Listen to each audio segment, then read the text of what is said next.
Oke, selamat pagi untuk semua Ibu KPM yang sudah hadir hari ini. Apa kabarnya Ibu? Luar biasa, mantap. Jadi sebelum memulai sesi kita hari ini, ada baiknya kita buka dengan doa ya. Untuk Ibu Ikit, boleh bantu memimpin doa kita hari ini.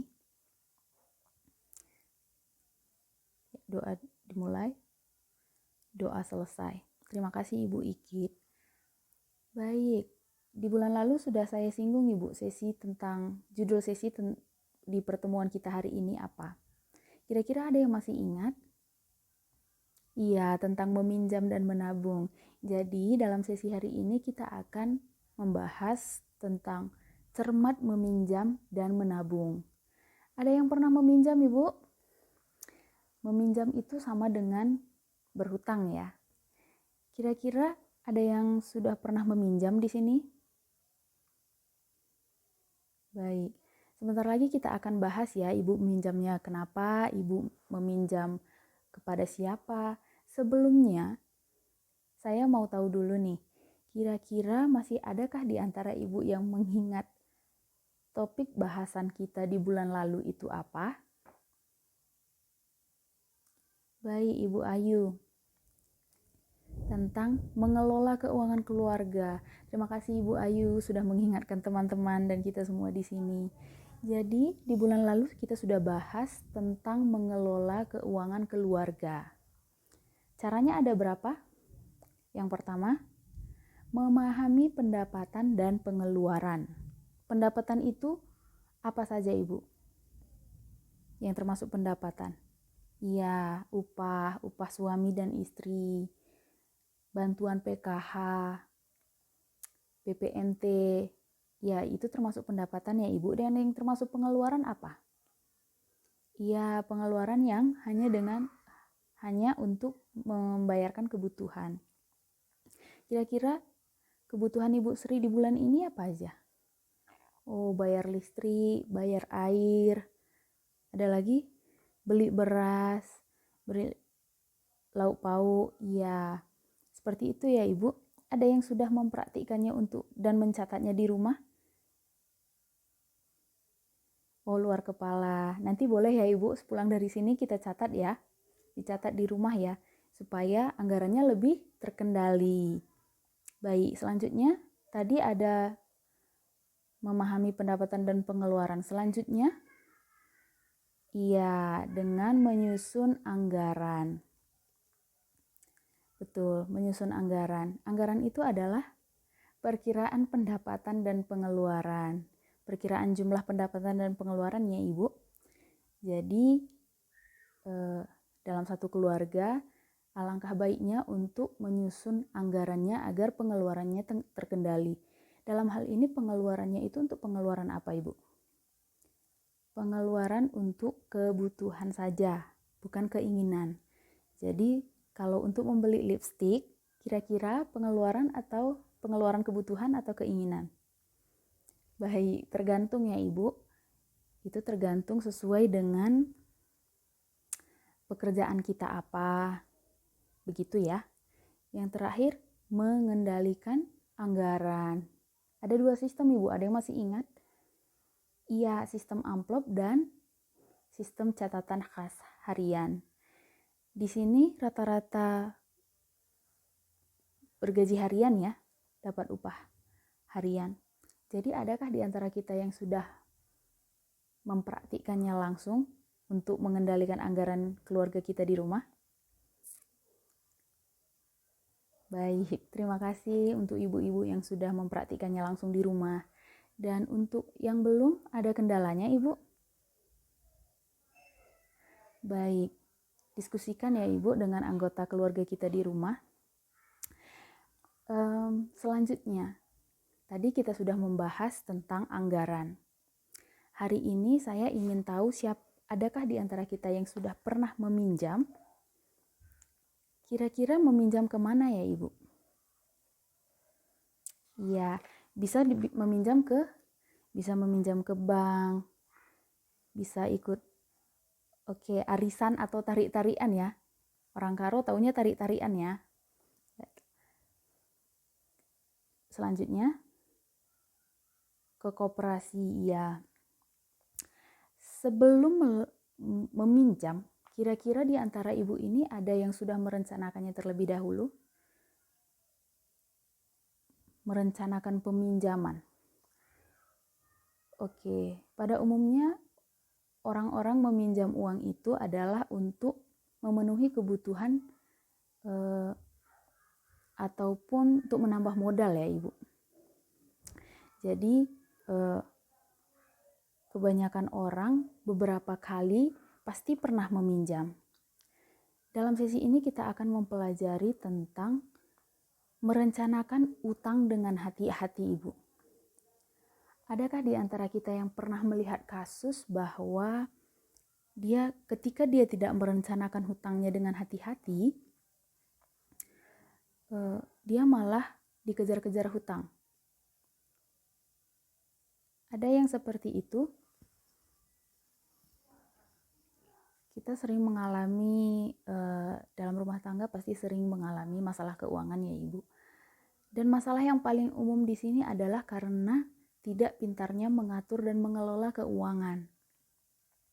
Jadi di sini kita akan diingatkan kembali untuk rutin menabung dan harus mampu mengendalikan anggaran dan mengendalikan pengeluaran. Karena kalau kita makin sering berhutang, dan ketika hutang tidak dikelola dengan benar, maka kita bisa dikejar-kejar utang terus gitu, Bu. Begitu ya. Jadi harapannya dalam sesi ini kita akan diingatkan kembali untuk lebih giat menabung dan merencanakan utang dengan hati-hati. Di sini saya akan membacakan sebelum meminjam, langkah-langkah yang harus dilakukan oleh ibu-ibu sekalian adalah kita baca bareng-bareng. Baik, akan saya bacakan untuk ibu-ibu semua. Sebelum meminjam, sebaiknya kita tahu untuk apakah kita meminjam. Sebelum meminjam itu sebaiknya kita tahu untuk apakah kita meminjam. Misalnya, meminjam itu hanya untuk memenuhi kebutuhan dan bukan keinginan. Atau boleh juga untuk kegiatan produktif, Ibu. Misalnya kayak Ibu Sri yang buka warung, ya. Kalau mau jualan es dan Ibu Sri meminjam untuk membeli kulkas, tidak apa-apa. Itu termasuk untuk kegiatan yang produktif karena kulkasnya bisa dipakai untuk membuat es dan menjualnya kembali. Begitu ya Ibu. Selanjutnya,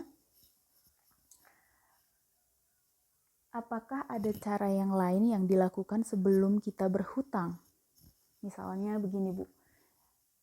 Misalnya kita punya tabungan atau aset yang bisa dijual. Misalnya kalau di Tanah Karo, para ibu-ibunya suka beli emas, beli cincin.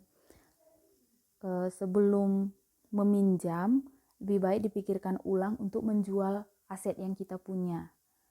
Gitu ya Ibu. Selanjutnya, berapa besar kita perlu meminjam? Kita harus merencanakan besar jumlah dari pinjaman kita. Harus sesuai dengan kemampuan kita untuk membayarnya ya Ibu.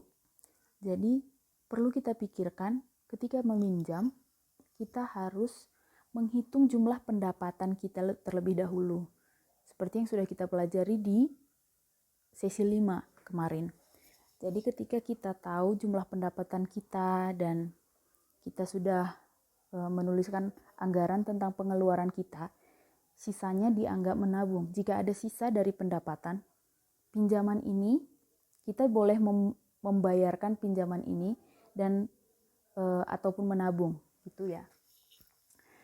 Di sini katanya, sesuaikan jumlah pinjaman dengan kemampuan kita untuk membayarnya, hitunglah berdasarkan jumlah pendapatan kita. Jadi jangan meminjam kalau tidak sanggup bayar, kalau tidak mampu bayar ya Ibu. Ini perlu kita ingat kembali agar kita bisa bebas dari hutang. Selanjutnya, bagaimana kita dapat membayar kembali pinjaman? Sesuaikan waktu pengembalian pinjaman dengan pola pendapatan kita, tetap atau tidak, musiman atau tidak.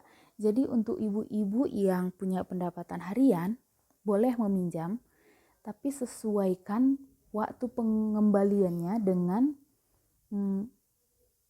waktu kita, waktu dengan pola pendapatan kita. Begitu ya. Selanjutnya, kemanakah kita dapat meminjam? Bandingkan tempat-tempat meminjam yang ada, carilah tempat meminjam dengan total pengembalian yang paling murah. Itu ya Ibu. Diingat kembali, carilah total pengembalian, carilah pinjaman dengan total pengembalian yang paling murah. Ketika kita meminjam, carilah bunga yang suku bunga pengembaliannya yang terkecil. Begitu Ibu. Jadi di sini juga ada dituliskan di flip chart ini ada tempat-tempat meminjam yang boleh Ibu pertimbangkan. Yang pertama, saudara, ada rentenir, ada kelompok simpan pinjam seperti PKK, arisan, PKH, dan lain-lain. Selanjutnya ada koperasi simpan pinjam. Dan yang terakhir ada bank pasar.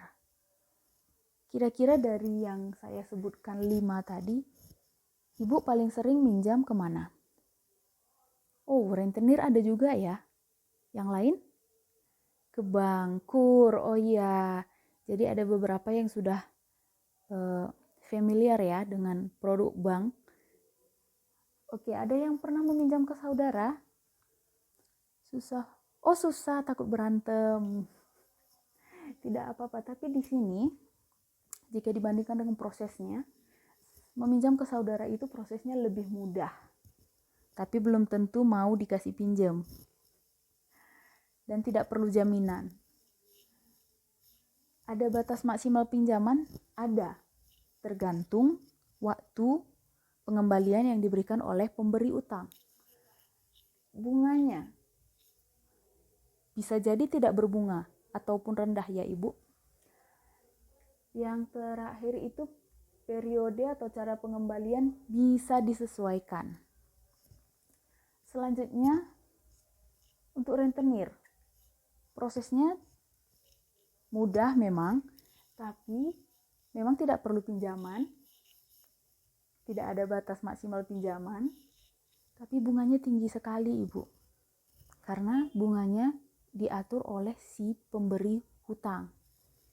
Yang paling mudah di antara ini mungkin ke saudara ya, yang paling mudah. Yang mungkin bisa Ibu pertimbangkan atau dengan di kelompok simpan pinjam PKK, arisan, PKH, dan lain-lain. Begitu ya Ibu. Jadi kalau saya bertanya, bolehkah Ibu meminjam? Boleh, tapi direncanakan dulu ya Ibu. Harus merencanakan pinjamannya dulu sesuai dengan pendapatan dan kesanggupan Ibu untuk mengembalikannya. Mengerti ya? Setuju dan sepakat. Uang tidak cukup? Ya diatur dong.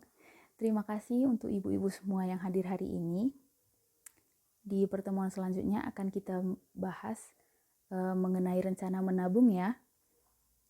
Jadi semoga apa yang kita dapatkan hari ini dapat bermanfaat dan dapat menjadi pertimbangan bagi kita sebelum melakukan pinjaman ya Ibu. Terima kasih untuk ibu-ibu semua. Selamat pagi.